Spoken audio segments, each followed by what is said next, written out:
तारीख 11 अप्रैल 2011।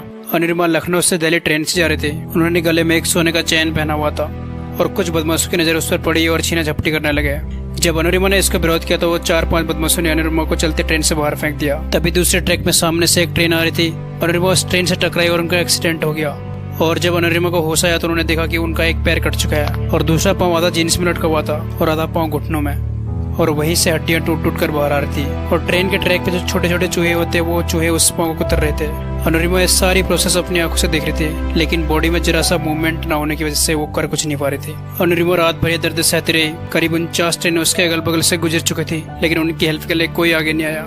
अनुरिमा सभी से हेल्प मांगती रही, लेकिन किसी ने भी उनकी हेल्प नहीं की। जब सुबह हुई और कुछ लोगों ने उनको देखा तो उनको सीधे एम्स ले जाया गया, जहाँ कुछ दिनों तक उनका इलाज चला। और एम्स के डॉक्टर ने अनुरिमा से कहा कि आपका चल पाना मुश्किल है, आपको एक प्रोस्थेटिक लेग का सहारा लेना पड़ेगा, जिससे चलना सीखने में लगभग 3 से 4 साल का वक्त लग जाता है। और जब अनुरिमा डिस्चार्ज होकर घर आई तो वो चलने की प्रैक्टिस करने लगे। वहीं दूसरी ओर जब बाकी के लोग ऐसी कंडीशन में ये सोचते हैं कि आगे की लाइफ को कैसे सर्वाइव करेंगे, लेकिन अनुरिमा के दिमाग में सिर्फ 2 ही बात आती है। पहला तो ये कि मुझे इन सब लोगों को गलत साबित करना है, और दूसरा ये कि जो मेरी सबसे बड़ी कमजोरी है उसको सबसे बड़ी ताकत बनाना है। अनुरिमा मैडम बचेंद्री पाल के पास मिलने के लिए गई, जिन्होंने 1984 में एवरेस्ट समिट किया हुआ था। और जब अनुरिमा ने उनको बताया कि मैं एवरेस्ट क्लाइम करना चाहती हूँ तो उनकी आंखों से आंसू निकल गए। उन्होंने कहा, अनुरिमा तू हालत में अगर एवरेस्ट क्लाइम करने की सोच सकती है तो तूने तो अपने अंदर एवरेस्ट क्लाइम कर लिया है, अब तो दुनिया को सिर्फ बाहरी रूप से दिखना बाकी रह गया है। और जब मिशन की शुरुआत हुई, जहाँ बाकी के लोगों को 2 मिनट लगते थे रोड हेड से बेस कैंप पहुँचने के लिए, लेकिन अनुरिमा को 3 घंटे लग रहे थे। और ठीक 8 महीने बाद सभी लोग साथ में निकलते और सबसे पहले अनुरिमा पहुँचती।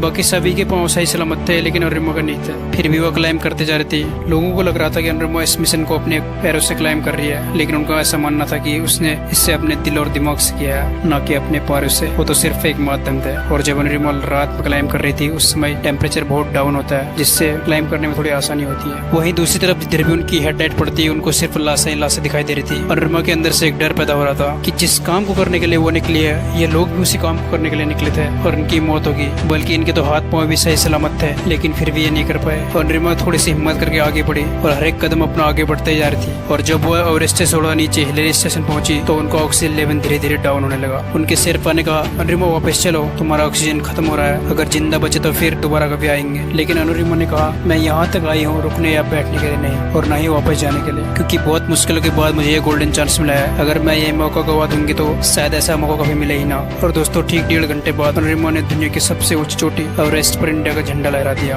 11 अप्रैल 2011 को उनका एक्सीडेंट हुआ था और 21 मई 2013 को दुनिया की सबसे ऊंची चोटी एवरेस्ट पर थी। और सिर्फ 2 साल में इतिहास रच दिया उस लड़की ने, जिसे एम्स के डॉक्टरों ने कहा था तुम्हारा चल पाना मुश्किल है, और एक प्रोस्थेटिक लेग से चलना सीखने में कम से कम 3 से 4 साल का वक्त लग जाता है। और अनुरिमा ने सबको ये बता दिया कि इंसान कभी हार नहीं सकता यदि वह कोशिश करना ना छोड़े तो।